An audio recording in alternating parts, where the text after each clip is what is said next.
The biggest practical challenge? Charging. Without enough public charging stations, range anxiety is real. Most current EV owners rely on home or work charging. Easy if you have a garage, impossible if you live in an apartment. The public charging network is growing, but it's still patchy. Companies are building chargers in malls and highways, but it's not enough. Planning trips around available chargers adds stress. Egypt needs a massive investment in charging infrastructure.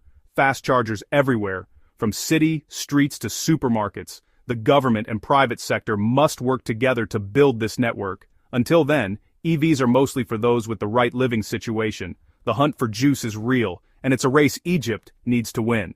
Charging must be as easy as finding a petrol station. That's the next big step for Egypt's electric future. So, where does Egypt stand? The electric car story is complex, full of ambition, challenges, and hope. The shift has started, and optimism is growing. This is about more than cars. It's about a cleaner, more independent Egypt, cleaner air for millions, less reliance on imported fuel, and new jobs in green tech. The electric car is a symbol of a bigger transformation. The path forward needs everyone: government, car companies, and drivers. It won't happen overnight, but every new EV is a step forward. The story of electric cars in Egypt is a story of hope and progress. A country with an ancient past is building a sustainable future. The same ingenuity that built the pyramids can solve today's challenges.